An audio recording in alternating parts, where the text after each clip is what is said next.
তো social media খুললেই এখন দুটো টপিক, এই সুষমা আর এই দীপঙ্কর। কি হয়েছে ব্যাপারটা আজকে শোনো, আজকে পুরো ব্যাপারটা আলোচনা করব। তো দীপঙ্কর গেছিল ব্যাঙ্গালোরে গিয়ে দীপঙ্কর বলেছে যে আমি অমুক একটা হাসপাতালের সামনে দাঁড়িয়ে আছি। সুষমা প্রথমে দীপঙ্করকে বলেছে যে তুমি যেখানে ব্যাঙ্গালোরে আসলে তোকে আমি দেখে নেবো। তো দীপঙ্কর সে চ্যালেঞ্জ পূর্ণ করে ব্যাঙ্গালোরে চলে গেছে, বলে সুষমাকে ডেকেছে। এখন ব্যাপারটা হচ্ছে যে সুষমা তারপরে যখন চলে এসেছে তখন আর দীপঙ্করের পাত্তা পায়। দাদা একটা জিনিস তুমি ভুল বলছো। দীপঙ্কর দা ওখানে গেছিল, সে তার নিজস্ব কাজে গেছিল।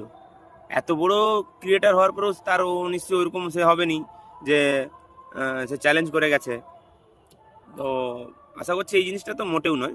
সে ওখানে তার কাজের এতে গেছিলো, সে যাই হোক কোনো কারণে গেছিলো। যখন গিয়ে মনে পড়ছে যে হ্যাঁ এইখানে তো একজন আছে যে আমাকে বেশি ভাইরাল করছে, যে দিদি, তো তাকে আবার একটু খোঁচা যাক, বিষয়টা হচ্ছে এটা, বুঝলে তো?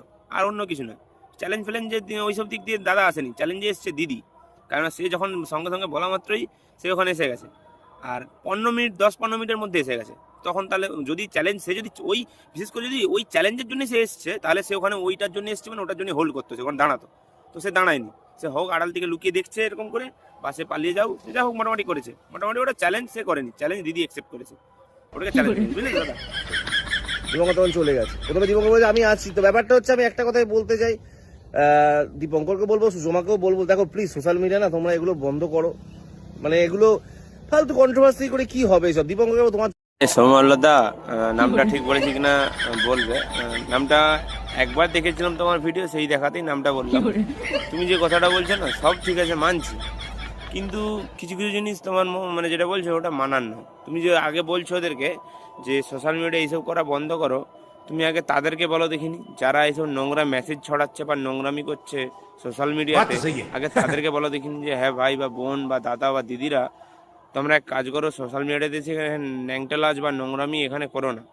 তাহলে ওকে কেউ আর মানে রোস্ট করতে যাবে না। কন্ট্রোভার্সি দূরের কথা, তুমি যে কন্ট্রোভার্সির কথা বলছো, উচ্চারণ ঠিকঠাক হচ্ছে কিনা বলবো, আমি তদ লাগছি। তো কন্ট্রোভার্সির কথা যেটা বলছো, আর ওই কথাতে আমার মনে হচ্ছে দীপঙ্কর দা সেও চায় যাতে হোক, কেননা কন্ট্রোভার্সিটি যতক্ষণ না হয় মনে হচ্ছে যে দাদার একটু ঠিকঠাক লাগে না।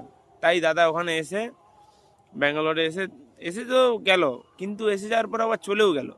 দাদার উচিত ছিল ওখানে থেকে, যদি সাহস থাকে, বুকে দম থাকতো, ওখানে থেকে কথা বলে যাওয়ার দরকার ছিল। সেই সাহসটা তো নেই, ওইসব বলে এখন লাভ নেই। সাহসের ব্যাপার ছিল তো সাহসটা দিদি দেখিয়েছে, দাদার সাহস সবাই দেখেছে। তো দুধের দুধ জলের জল সব হয়ে গেছে, ঠিক আছে। তো দীপঙ্কর দাকেও এটা বলতে পারতে যে দীপঙ্কর দা